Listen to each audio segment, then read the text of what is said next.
Hello guys, just recording a video relating to the recent referendum that was held in the Republic of Ireland to repeal the Eighth Amendment of the Constitution of Ireland, which was the Eighth Amendment is to recognise the equal rights of to life of the mother and an unborn child. Bearing in mind, however, I would like to point out, and I apologise for my voice if it goes funny, that abortion has been subject to criminal penalty in Ireland since 1861, however. So this was a big referendum, obviously, because right to life and all these other issues came up in Ireland. Regretfully, and I was very saddened to see the news, that the question to repeal the referendum, to repeal the act in the Constitution, the amendment, was successful, which was very upsetting to myself and many others. Excuse me, please.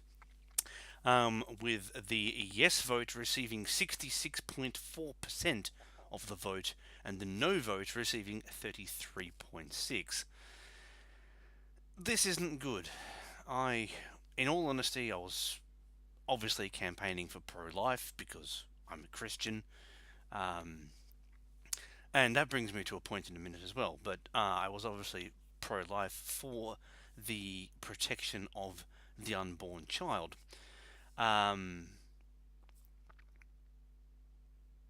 It's really sad to see that this repeal has been voted yes in Ireland. I'm very disheartened by this, especially given also the fact that I do have Irish ancestry in me as well.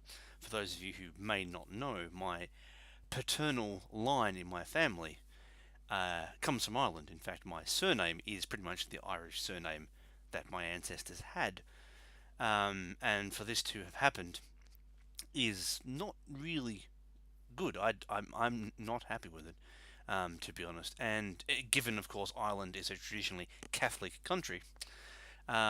Speaking of the issue of that, it came out during the course of the campaigning for this issue that Bono, the lead singer of the band U2, was in favour of repealing the Eighth Amendment, which of course means he was therefore in favour of abortion, which confuses me given the fact that Bono claims to be Christian.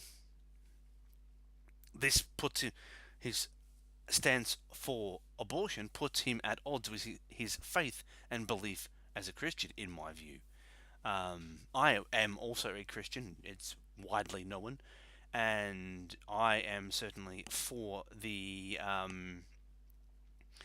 protection of all life. And it was very sad to see that over the weekend that the result came in that Ireland voted yes to repeal this amendment to their constitution, which now, of course, opens up all kinds of possibilities for termination of life before a child is born.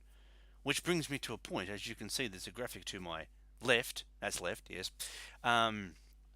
which outlines some of the facts about an unborn child. For example, I'll read it off the screen here.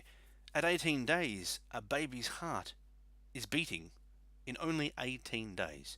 Now, if we were to define life by the beating of the heart in the chest, then at 18 days of age, an unborn child is alive.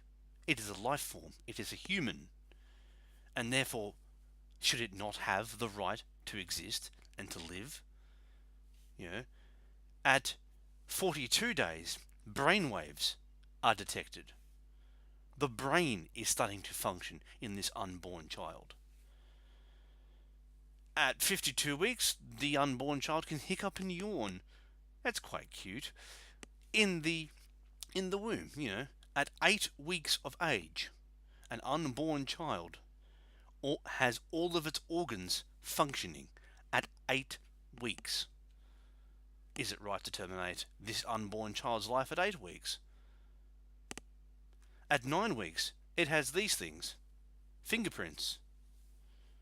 a unique identifier of that person, this unborn person, a unique identifier.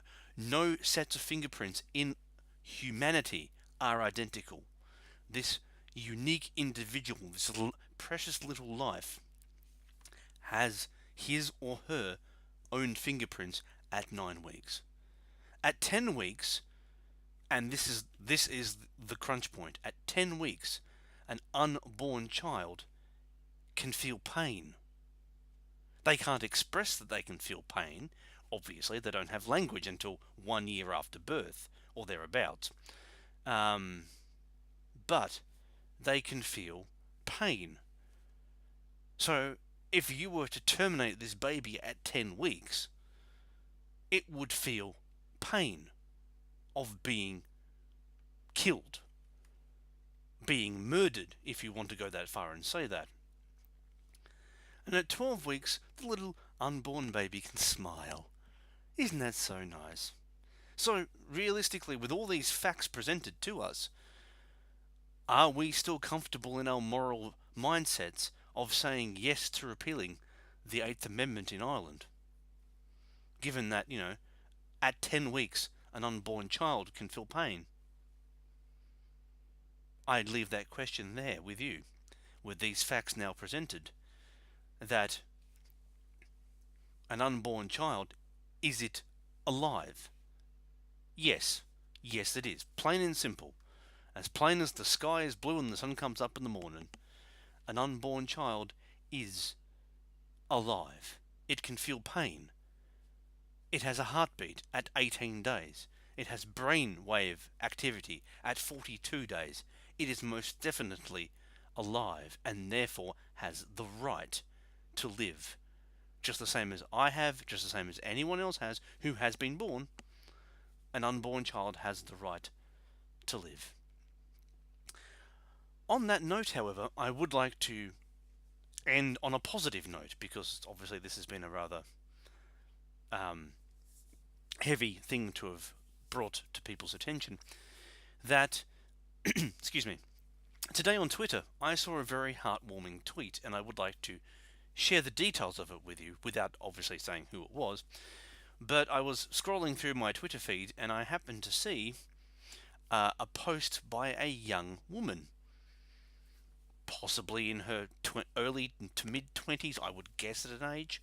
I'm not sure. I don't know the person personally. I don't even know where they're from. And their tweet was a little GIF, which was a very nice little GIF it was a very nice little GIF, and it was obviously of them, and they were they were blowing some stuff out of their hands, and it was a very, very, very nice GIF. And the tweet itself said, the father of my unborn child told me to get an abortion, or told me to get an abortion, or if I didn't, he would leave. The next part of the tweet says, I am now a proud single mum of a little girl. That was such a heartwarming tweet to see, and it warmed my heart nicely, because after all that has happened with the referendum in Ireland and voting yes to repeal the Eighth Amendment, seeing that tweet and the fact that this woman said, no, I'm not going to abort this beautiful living person inside me, because this other person, who is the father of this child, says that I have to, and if I don't, he'll leave.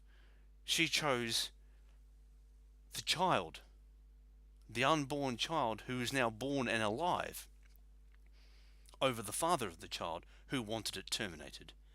And that is such a precious thing, and I hope some of you guys may find that tweet if you are on Twitter, because it is a very nice tweet. And I would like to end on that very positive note. Thank you very much, guys, for watching. I will talk to you soon.